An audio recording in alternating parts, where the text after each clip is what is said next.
Hi everyone, Harris here with iDownloadBlog, and in today's video we're taking a look at the AirPods Max, the most expensive audio accessory Apple has made in many years, and certainly the most expensive AirPods that we've seen yet. In this video I'm going to go over the physical details, the software details, and just the general experience, and give you the tips and tricks to getting the most out of setting these up and using these on a daily basis. So let's go ahead and get started.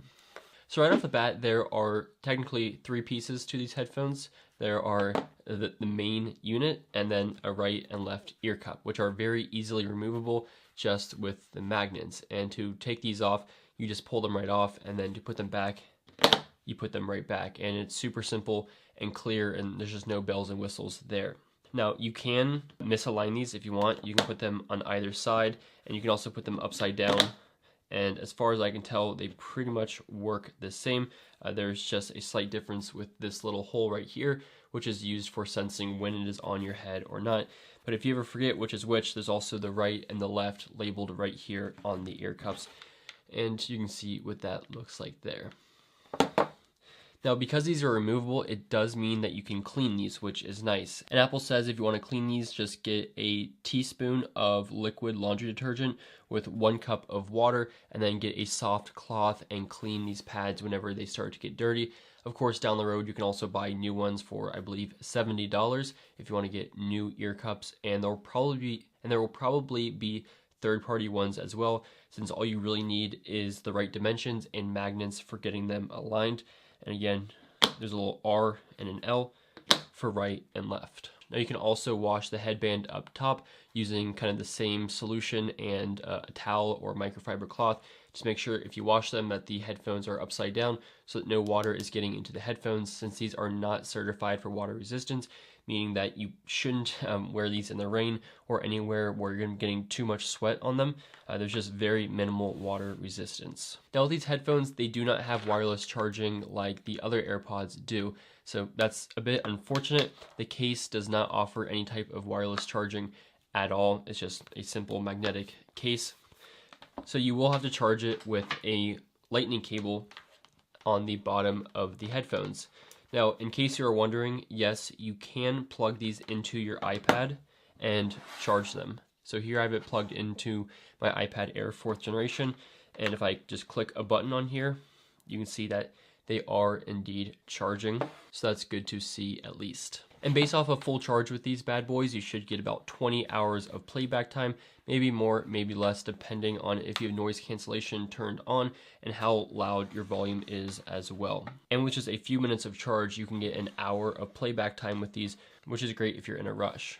Now, if you ever misplace these headphones, you are able to find them and locate them in the Find My app. So if you just go into Find My and go into Devices, you'll be able to find these headphones as long as they were connected semi-recently to one of your devices, and it will give you the last location that it found. And then once you have that, you're able to play a sound, and then the headphones will play a sound. Now, if that option doesn't work for you, another app that you can try is called FindBot, and this app simply scans your area for other Bluetooth devices. So I can see right here, it has found the AirPods Max, and it says it's within 90 to 100% connectivity range, which basically means it's right next to it. And so you can see it did locate that, at least let me know that these headphones were in close Bluetooth range. Now, the only way to technically turn these headphones off are to put them in the case. The little Bluetooth connection will tell the headphones to shut off, and there's also a little port there for charging it. It doesn't offer anything besides turning the headphones off, and you don't ever really technically have to put the headphones in the case. The 2 weeks that I've been using these headphones, I have not actually put them in the case at all, simply just letting it drain a tiny bit overnight when I'm not using them. Not a huge deal, but if you don't want them to drain battery at all, or you're traveling, you can put them in this case. Now, there are third-party case options if you want to go elsewhere. I'm sure there'll be a lot more options coming up, including leather ones and just much nicer and more protective case options for these, and you can check out some of those in the description. So now I want to talk about the physical design of the headphones and some of the options that you have with them. So all of your controls are found on the top of the right ear cup. And when we're looking at that, you can see we have first a digital crown, and then second, kind of like your multimedia button. So this button is used as a pairing button. So if you want to add this to an Android device or simply restart the headphones, you just hold down this button until you see the light start flashing, and then you'll be in pairing mode. So just hold it down for 5 seconds and it'll go into pairing mode. Now you can also press this button to switch between the noise cancellation and the transparency mode, or off mode, depending on how you have it set up in the settings, and we'll go over that. But outside of that, there's no double clicking or any other controls for this button.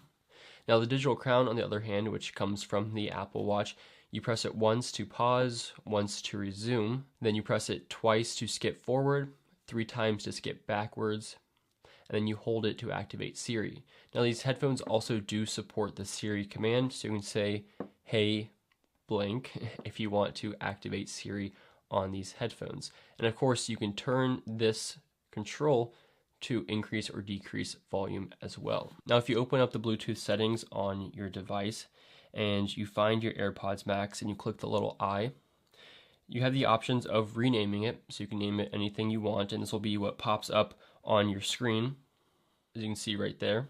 And then you also have the options of manually controlling whether you want to be in noise cancellation, off, or transparency mode. And then when your headphones are connected, you can also customize this by going into your volume slider and long pressing. And then you can choose right here between off, noise cancellation, and transparency. Now you also have the option of choosing what the button cycles between. So we looked at the button on the side before, which is right here. And you can customize what pressing this button cycles through. So I personally have it set to cycle between noise cancellation and transparency, because those are the only 2 modes that I use. However, if you want to use the off mode, which basically just puts it in more of a neutral mode, you can have it here so it'll cycle through all 3 options. Now you can also change the direction that the volume twists.